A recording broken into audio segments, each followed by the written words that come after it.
Welcome students. Today our topic is locomotion in Euglena. हम देखेंगे कि यूग्लिना में आप चित्र देख रहे हैं कि यूग्लिना के चित्र में एक लंबा सा धागे नुमा आकृति दिखाई दे रही है जिसको बोलते हैं फ्लैजिला। तो प्रोटोजोआ संघ के वर्ग मैस्टिगोफोरा में एक विशेष प्रकार के गमनांक पाए जाते हैं जिनको फ्लैजिलम कहते हैं। ये पतले महीन धागे के समान होते हैं और बहुत कंपनशील वाइब्रेटाइल होते हैं ये।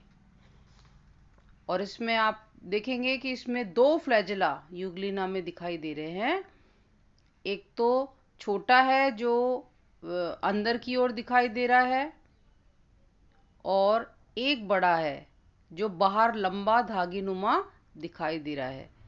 तो इस प्रकार जो साइटोफेरिंग्स के अंदर और बाहर मिलके दो फ्लैजिला होते हैं और जो बड़ा वाला फ्लैजिला है ये बहुत सीलिया की तरह ही होता है ये भी, लेकिन इसकी लंबाई अधिक होती है। तो इस प्रकार देखेंगे कि ये यूग्लिना को बहुत फास्ट मूव करने में मदद करता है। अब हम कुछ और जानेंगे इसके बारे में। स्ट्रक्चर ऑफ फ्लैजिला क्या है?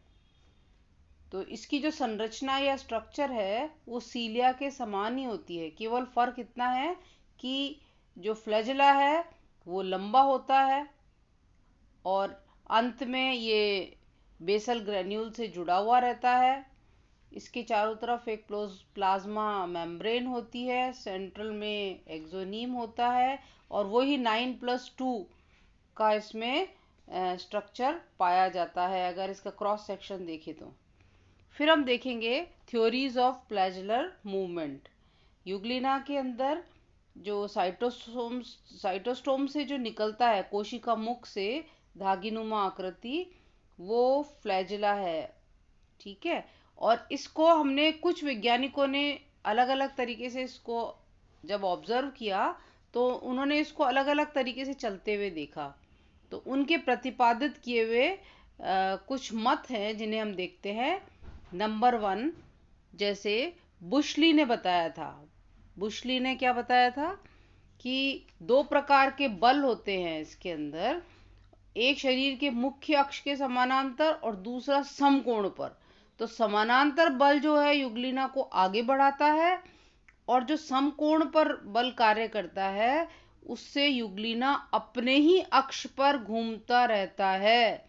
जैसे एक पेच या स्क्रू आगे बढ़ता है उस प्रकार से ये आगे बढ़ता है। तो इस थ्योरी का नाम है स्क्रू प्रोपल्शन थ्योरी या स्क्रू प्रोपेलर थ्योरी। फिर दूसरी हम देखेंगे, मेट्जनर नामक वैज्ञानिक थे। उन्होंने बताया कि सर्कुलर बीट थ्योरी, वृत्ताकार स्पंदन सिद्धांत। उन्होंने कहा यूग्लिना गमन के समय में सर्कुलर मूवमेंट करता है और ये कोन या शंकु के रूप में होता है। तो जल तरंग में जो गति है वो यूग्लिना को इस प्रकार से आगे बढ़ाती है। फिर नेक्स्ट हम देखेंगे साइडवाइज लैशिंग मूवमेंट थ्योरी। ये उलेला और क्रिस्मान नामक वैज्ञानिक ने 1925 में दिया था।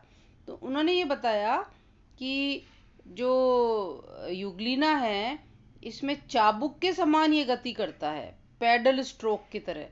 और जो प्रत्येक स्ट्रोक हैं ये दो में विभाजित हैं। ये देखिए ये दो में विभाजित हैं।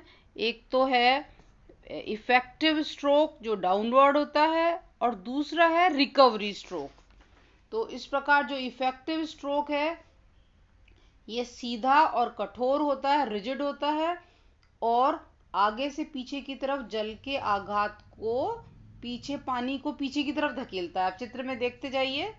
फिर जो रिकवरी स्ट्रोक है ये क्या करता है, इस अवस्था में जो फ्लैजिला है बिल्कुल ढीला हो जाता है, शीतल और लचीला हो जाता है और जल को कम से कम रेजिस्ट करता है, प्रतिरोध करता है।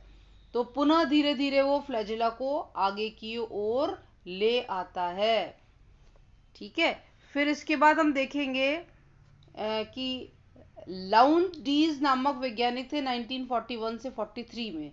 तो इन्होंने बताया कि जो यूग्लिना है, गमन के समय में जो इसका फ्लैजिला है, इसका रुख पीछे की तरफ रहता है।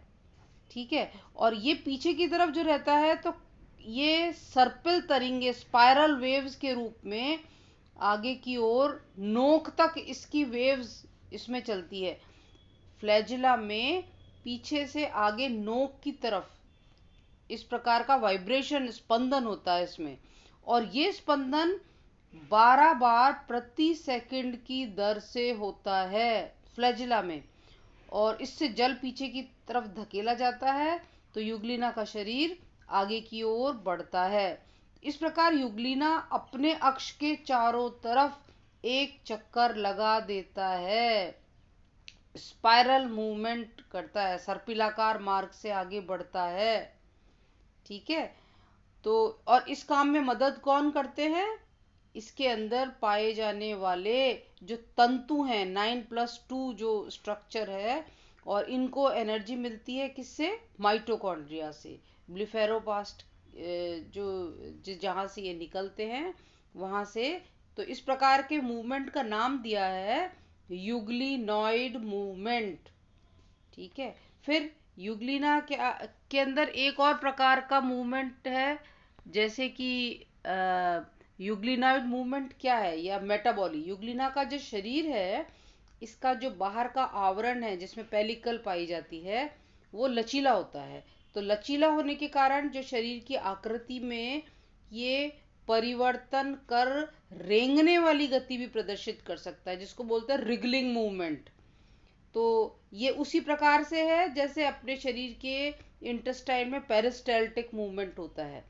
तो इस रेंगने वाली मूवमेंट में मदद करने के लिए जो पेलिकल में मायोनीम्स पाई जाती हैं, वो इसमें मदद करती हैं। तो मायोनीम की मदद से ये यूग्लिनॉइड मूवमेंट करता है। इस प्रकार आपका ये वाला पार्ट खत्म होता है। थैंक्स।